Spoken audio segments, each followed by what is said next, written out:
Mention the Wright brothers, but then pivot to someone centuries earlier. Have you ever wondered who the first person to fly was? If you said the Wright brothers, you're off by about 1,000 years. Today, we're journeying back to the 9th century, to the golden age of Islamic innovation, to meet a man whose name you should know, Abbas Ibn Firnas. He was a poet, an inventor, an engineer, and a dreamer who dared to reach for the sky. Born in 810 in what is now Ronda, Spain, Abbas Ibn Firnas was a true polymath. He lived in the Emirate of Córdoba, a bustling hub of culture and science. Think of it as the Silicon Valley of its time. While others were content with life on the ground, Firnas was captivated by the birds. He studied their anatomy, their wingspans, and the way they harnessed the wind. He wasn't just daydreaming. He was reverse engineering nature's flying machines. But Firnas's genius wasn't limited to aviation. He was a master of many trades. He developed a way to make colorless glass from sand, a process that had been a closely guarded secret of the Romans. Imagine the impact. This meant clear drinking glasses and scientific instruments were suddenly possible. He also created a fascinating water clock called the Al-Makata, an intricate device that kept perfect time, day or night. He even built a planetarium in his home where visitors could see stars, clouds, thunder, and lightning, all simulated by clever mechanisms. He was a one-man wonder of the world. However, his greatest ambition remained the sky. His first attempt at flight was a bit more like a daredevil stunt. He climbed a minaret in Córdoba, wrapped himself in a loose cloak reinforced with wooden struts, and jumped. He didn't exactly soar, but the cloak acted like a primitive parachute, slowing his descent enough that he survived with only minor injuries. For most people, that would have been the end of the story, but for Firnas, it was just the beginning. It was data. He realized he needed more than just drag. He needed lift. For the next decade, Firnas refined his design.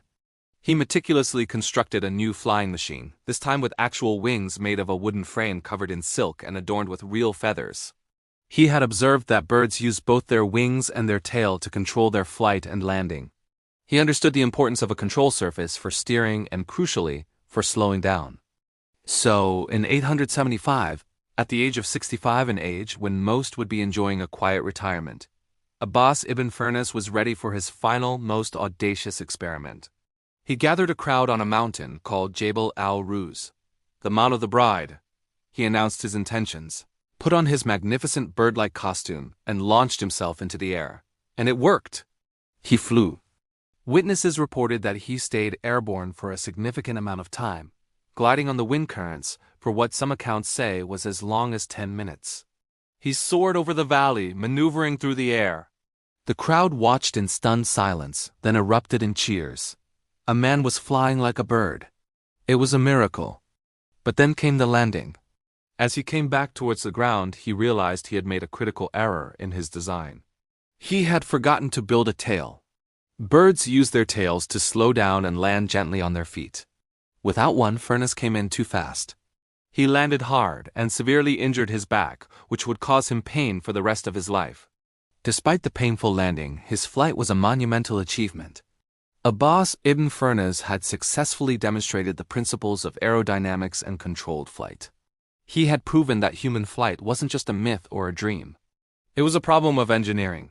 His work was documented and studied, influencing later inventors, including, some historians believe, Leonardo da Vinci.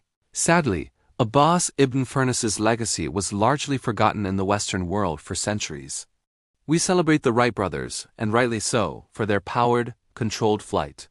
But we must also give credit to the man who, 1,000 years earlier, with nothing but wood, silk, and incredible courage, took that first giant leap for mankind off a mountainside in Spain.